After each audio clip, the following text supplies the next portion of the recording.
Hi, Year 9. We hope you're all keeping well and doing okay in this strange time of lockdown. We're very conscious here in the English department that studying from home is really difficult. So we've teamed up and got the grips with technology, and we have created a series of lessons for you supported by videos.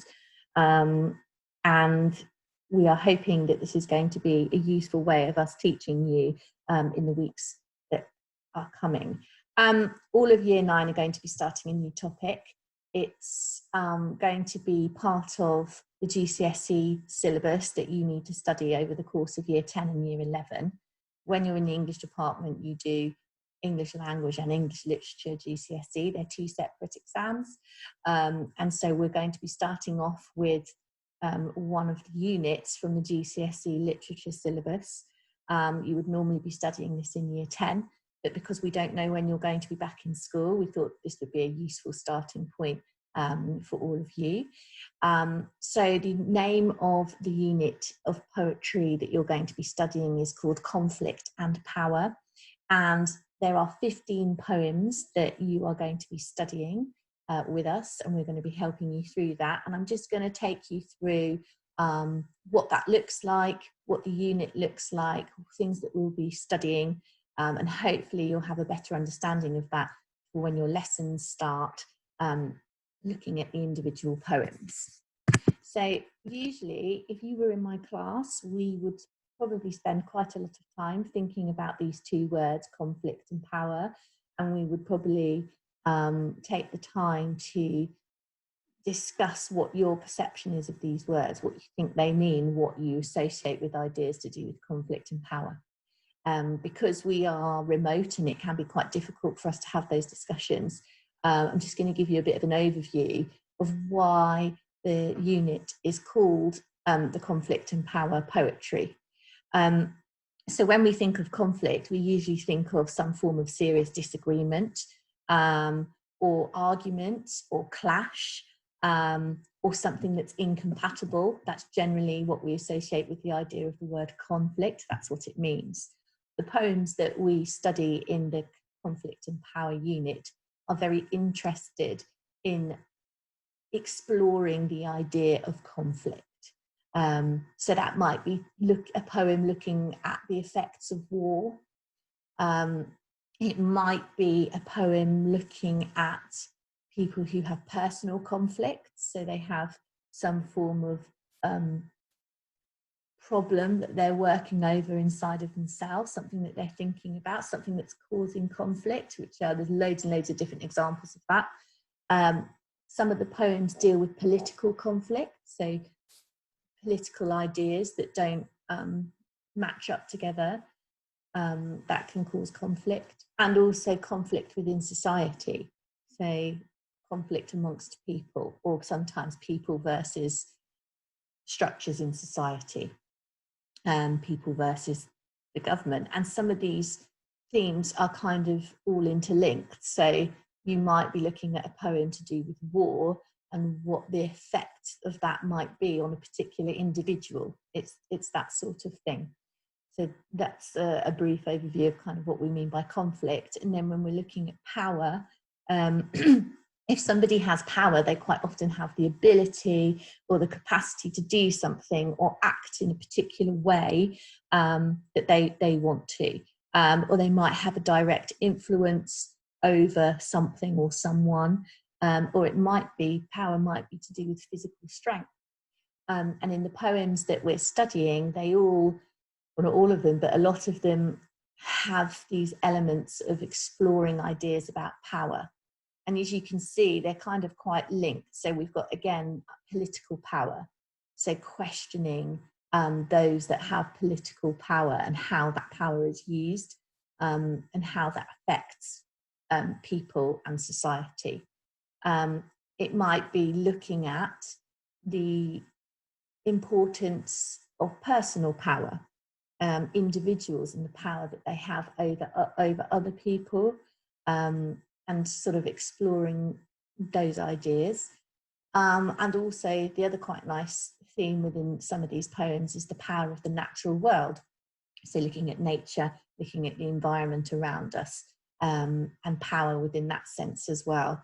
So there's lots going on there that's interlinked between conflict and power, and this will become much clearer to you as we kind of go through the poems.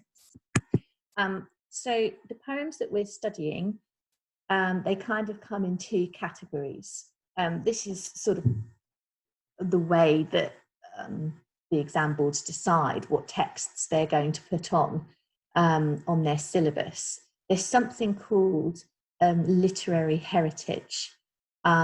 Literary heritage is something, and particularly if we're talking about English literary heritage, that would be English poets or poets that have been adopted by the country, I suppose, to be of sufficient literary merit. That means when they were writing, and usually, and these people are always no longer with us, so they're usually quite poets from quite a long time ago, or writers from quite a long time ago, they would have been seen to be influential during their time. They were the best example of writers. They probably, when they were writing, they were exploring new ways of writing. They were influencing other people's ideas and other writers, and it would just mean that they became, you know, really good examples of that type of writing. So we've got, and I'll show you some of the poets that we've got, but they're usually historical poets, and they have to, they're no longer with us, they're dead. It seems a bit blunt in the way that's written, but we have, you know, there's a substantial number of poets within this unit of poetry who are historical poets in the sense that they're back in history, they're dead. There are also a number of writers within the unit that are contemporary, and contemporary means that they're writing now, they exist now, they're alive now. So essentially I'm telling you, you've got two groups of poets in this. You've got dead ones and alive ones. So there you go, just for you to understand that. So these are the writers that you would see from English literary heritage. I'll just show you that list there. So you've got Shelley, and you're going to be studying a poem called Ozymandias. Blake, Looking at London. Wordsworth is The Prelude, Stealing the Boat. Robert Browning, My Last Duchess. Alfred Lord Tennyson, The Charge of the Light Brigade. Wilfred Owen, Exposure. Seamus Heaney, Storm on the Island, and Ted Hughes, Bayonet Charge. So these writers are all part of the English literary heritage. Then you've got contemporary poets who are also within the unit. You've got Simon Armitage, remains, he's a very prominent writer. Jane Weir, Poppies, Carol Ann Duffy, war photographer. Imtiaz Darker, Tissue, Carol Rumins, The Emigre, Beatrice Garland, Kamikaze, and John Agard, Checking Out My History. So these are all writers who are writing today and are still producing work. So there's the list of the entire anthology. Seems like a lot, but we will be going through them probably a poem a week, I think is what we're going to aim to do, but that might change. It might, depending on how long the poem is or how much there is to cover. So those are those. If you want to go and look ahead of time and you want to find copies of them, that's absolutely fine. They're all available online. But as I said to you, we will also be sending you the electronic copies of them.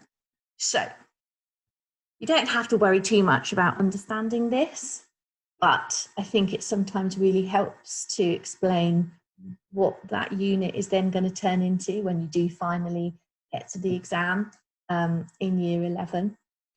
This is part of your, so there are 2 papers for your English literature exam, 2 exams. And so this is stuff from literature paper 2. There are 2 sections in that paper. Section A is modern texts, and that's a different text that you'll be looking at, but section B is the poetry. And so once you've studied the 15 poems, you will have to write a comparison of one poem that is named by the exam board. So they'll choose a poem from the anthology that we've read, and then you'll be able to pick another poem of your choice, and you'll answer a question which will be asking you to compare perhaps an idea within those poems. Again, don't worry too much about that. We'll teach you how to do that. But then the other really interesting part of your exam is section C, which is unseen poetry. So as well as studying 15 poems that you know, you're also going to have to be able to answer questions on some poems that you haven't seen. And so this is going to be really good practice whilst we're doing this unit. And we hope that this is going to help you to understand how to approach a poem, how to analyse a poem when you've never seen it before.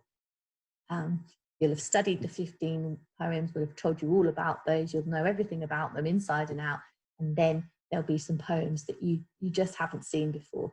But hopefully by the end of this unit, you'll feel really confident about how you can approach a poem that you have not seen. This is just an example of what the question might look like. Compare the ways poets present ideas about power in Ozymandias and one other poem from Power and Conflict. I'm not going to go much further than that. I just wanted to give you an introduction really as to what this unit is all about. There might be some times when you need to annotate copies of poems, or you need to have a copy of the poem in front of you and write notes on it. If you haven't got a printer, you know, there are ways around that sort of thing. We'll try and help you if you haven't got the correct equipment or you need something from us, please do ask. But so, for example, when you're copying out quotations, you don't always need to copy out really long-winded kind of examples from the poems. It's all that's why studying poetry is quite good. You can pick kind of small clipped quotations to copy out. Anyway, hopefully we'll give you more support with that as we go along. I'm going to post this up and send it to your teachers, and they will put it in your Google Classrooms and on Go for Schools. If you've got any questions about anything, you can email your class teacher, or if I'm your class teacher, you can email me or talk to me on Google Classroom. Please don't struggle or suffer in silence or get worried about any of this. We're here to support you. That's why we're doing these videos, and we hope that you will find it an interesting and useful unit. So I'll look forward to seeing you again via video in another couple of weeks. Your first lesson, your first poem that you're going to be studying is London, and Mr. Caseman's going to be taking you through that one. So I hope you enjoy it. I love it. It's a brilliant poem. And I'll look forward to sharing some more with you at a later date, very, very soon. Bye.